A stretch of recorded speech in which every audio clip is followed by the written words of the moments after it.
Hey you guys, it's me Kianna. I was going to go ahead and do part 2 tomorrow because as I said in the description box, um, duty called.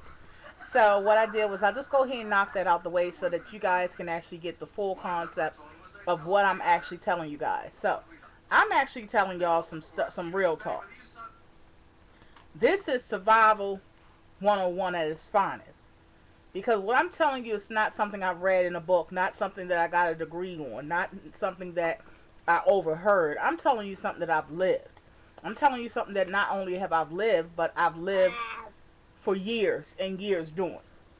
So, when I tell you guys about this income tax issue, or when I'm telling you guys about how you can actually start a business with your income tax and how to be smart with choosing businesses that A, you have researched and you're pretty sure will work, B, something that is needed in your community or your circle, and C, using your money that you get at tax time and making it work for you.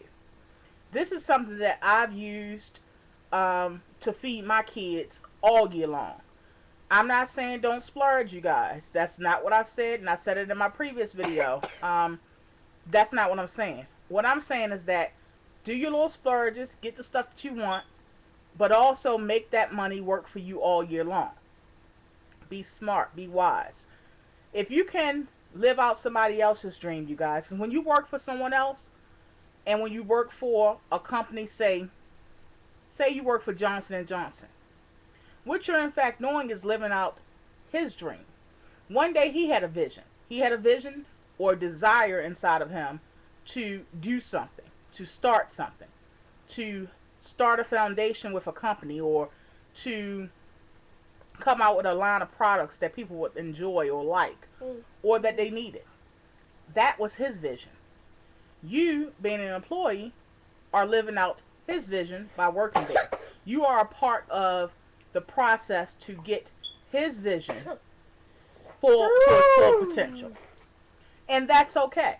I'm not saying that's something wrong with that. No, what I'm saying is that if in fact you can live out somebody else's vision, somebody else's dream, somebody else's destiny, and help them and assist them with reaching their goals, their true desires, their destiny, then you can live out yours. You can have faith in yours. That's what I'm saying. So, with that being said, and this is only going for, like I said, people that want to open up their own business, maybe don't know how, think they have to get 10,000 grants and all of this kind of money and all this kind of stuff. That's not necessarily true. Now, if you haven't seen part 1 to this video, make sure you go back and watch that, because that will catch you up to where we're at now. What you need to do is find a business that has very little overhead. You want to make sure the overhead is low. Trust me, you'll thank me later. Because nobody hates more than anything to keep having to write checks after check after check just on the bare necessities you need to even sustain your business. So what you can do is cut corners, cut corners with your overhead, especially when you're starting off a business. You want a business, if it can at all be possible, with very little overhead. Next, what you want to do is be smart with the things that you have to buy. Now, what I did was, another thing is make sure you have a business that is fitting for your lifestyle. For instance, if you're a mom and you're used to being an at-home mom, open up a daycare. Reason why I opened up a daycare was because that was what I was used to, and that was what I was doing anyway. So I figured, why not go ahead and open up a small daycare out of my home?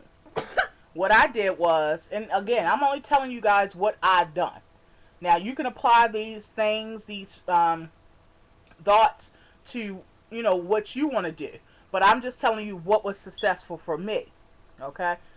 What I did was, every time I had a couple of dollars, extra, I would go to the thrift store and buy toys that I know the state was going to need me to have or require me to have. because when you're, every state is different. You can check into this by like calling your local child care administration or whatever for the state or the county that you live in. But as for my state, they require you to have certain toys. You have to have a certain amount of arts and crafts. You have to have a certain amount of blocks, and you have to have a certain amount of reading and learning materials for whatever age groups that you have. You have to have a sleeping area. You have to have mats, or everybody has to have their own blankets and pillows, and it's a whole variety of things that you need to have.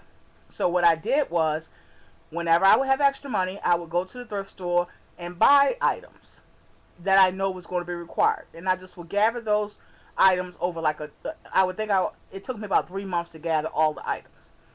But I did that with extra money, and in fact, I got so known at the thrift store that they would put aside things that people from daycare centers and stuff would donate. They would put it aside for me. Even to this day, because I'm so well known in that area that I used to live in, that I had my daycare, my home daycare, and then I also, right up the street, when it was commercial space available, I opened up a daycare center. Stop. So I opened up a daycare center, and what actually, I was so known in that area that they, even to this day, remember me at that thrift store, because the thrift store is still out. It's still out there, and they still remember me. I still go like every 6 months or whatever, but they still remember me there. The managers, for some reason, they must be treated very well, because they still work there, and they would actually reserve or hold stuff in the back for me, and I would come in and go in the back and look at the stuff, and these were items that the large quote unquote centers had. So in my home daycare, that's what set me aside from all the rest, because I set up my whole entire basement of my home as a replica of a real daycare center. Okay, you have to be you have to also understand, you have to set your business apart from other people's business.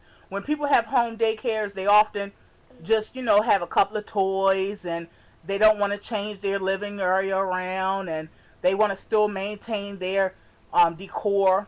That's all nice and dandy, but the reality is that everybody's daycare is going to look like that. So I wanted mine to, it was a marketing skill, and it also made the children feel more comfortable, and it also was good for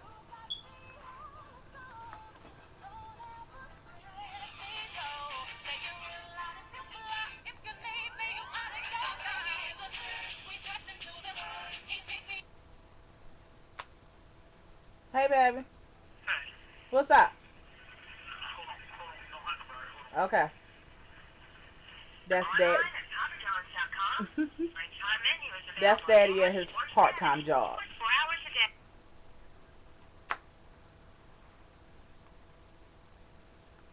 But while I'm on hold, you guys, so I set my business apart from everybody else's by making sure that my business um, looked different than other people's and had different things than others had. And that's what you're going to probably need to do. And a perfect opportunity, yes, honey, I'm doing a video. What's up? You on a video now?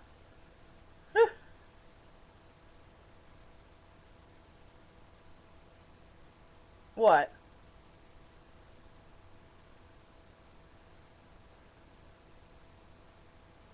Oh, that'd be nice. He's gonna do my theme song. Oh yeah, cause I'll send people over to him and stuff.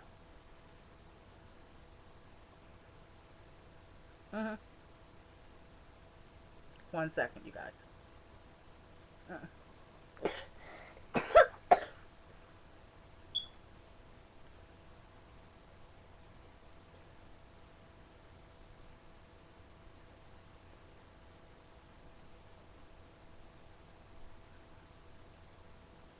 Okay, on the flyer for his show. And when is his next show? All right, tell him yeah, I'm interested, and I'll talk to you when you get home.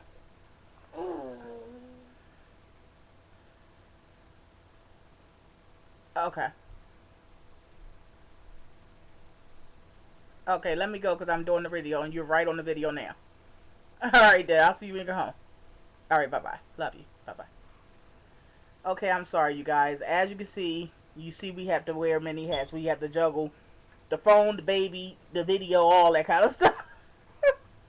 But, yeah, so what you need to do is you're going to have to set your business apart.